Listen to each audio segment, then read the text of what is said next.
Hey everybody, and welcome to another review on my channel, and today we're going to be taking a look at LEGO Ninjago set number 71807. This is Sora's Elemental Tech Mech. This set comes with 209 pieces and is recommended for ages 7 and up. And we're going to start off this review by taking a look at the minifigures that are included in this set, starting with Sora, who has a really great chest and leg print that I think flows together very well and looks great overall. Sora also has a dark blue mask that is matching the color of her right hand, and if we spin her to the side here, you can see she comes with a golden arm that has some pretty good printed detail on it. And as we make our way around to the back of the figure, you can also see she comes with a very detailed back print, and I also like the character's pink hairpiece as I think it fits her overall color scheme and design very well. There is no printing on the right arm, which is a little bit of a disappointment. I would have liked to have seen a little bit of something there, but overall I do like this figure and I think it looks very good. Removing Sora's hairpiece and mask, we get a good look at her facial expression, which I do think looks very great overall, and I love the inclusion of the gold printing on the face there, and if we spin it around to the back, she comes with an alternate facial expression that has her with her glowing eyes. And she also comes with two golden katanas for weapons as accessories. The other minifigure that is included in the set is called the Wolf Mask Claw Warrior, and I have a couple copies of this guy already, and this still is one of my favorite LEGO Ninjago figures that I own.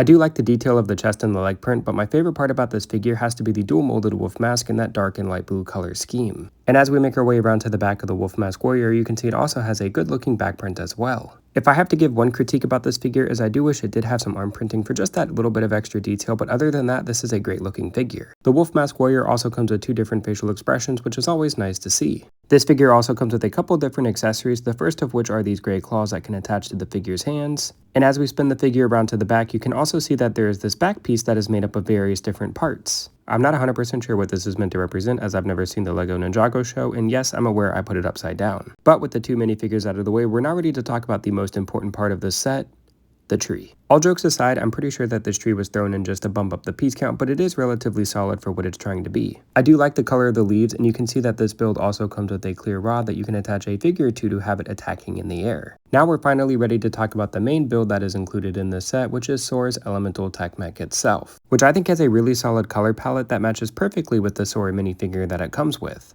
You can tell that these two definitely belong together based on the color alone. Found at the center of the mech is this printed element that has a dragon's face on it. And I really like the overall flow and consistency with the part usage as well as color for this build. I think they do a good job mixing up the white, blue, and gold with that pink for a little bit of extra color. Another element about this build that I appreciate are the gold armor pieces that are found around the waist of the figure. I think it gives it some much needed bulkiness. Unfortunately, the back of the mech doesn't look nearly as impressive as the front, but I don't think this is going to be a big deal to kids that are going to be playing with this set. The mech does come with two different weapons, the first of which we're going to be taking a look at is this golden claw piece here. I do like the piece they use for the blades as well as those two pink transparent pieces found near the bottom. The other weapon is this really giant pink shuriken, which is really satisfying to spin around with your finger. I do think it was a little bit of a missed opportunity not having a play feature where the mech can fire the shuriken, but you can see that there's a blue Technic piece found near the bottom. And the purpose of these Technic pieces is they are used to attach the weapons to the mech hands thanks to the hole found in the palm of the mech. And I personally really like this design choice because once the weapons are placed into the hands of the mech, they're not going anywhere. The fingers also have a little bit of articulation so you can make it look like the mech is holding the weapons. And if we take a close look at the back of the arms, you can see that there are these two gray clips found on both sides of the mech. And the purpose of these clips is they can be used to hold Sora's golden katanas. This is a feature that these LEGO Ninjago mechs typically have, and I think they're executed well, and it's a great inclusion to the set for extra storage. Putting the Sora minifigure into the mech is relatively simple. You pull down the chest piece, and you take the minifigure and place her inside. Once you have the minifigure in place, you take the chest piece and you pull it up.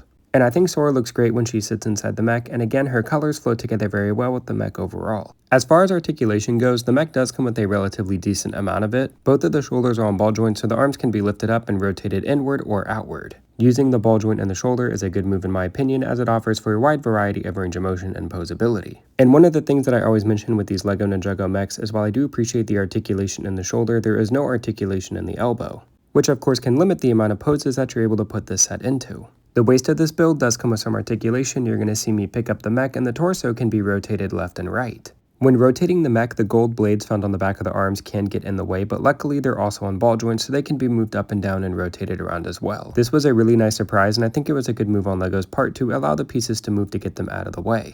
The legs of the mech are also on ball joints, which allows for them to be moved out to the side as well as forward and backwards. You can also see that the armor pieces are on hinges, so they can be moved out of the way as well. The last little bit of articulation we're going to talk about is on the feet. They are also on ball joints, so they can be moved forward and backwards as well as rotated to the side. Unfortunately, just like the arms, there is some articulation missing in the knee, which again can limit the amount of posability you're able to put this build into. Sora's Elemental Tech Mech retails for $20, which I do think is a pretty fair price for what you're getting. You get two really great looking minifigures, and I do like the mech build overall. But with the inclusion of that tree, I do think I would pay upwards of $50 for this amazing looking set. Obviously that was a joke, but I do think the price of the set is rather fair, and thank you so much for watching, and be sure to like and subscribe for more reviews.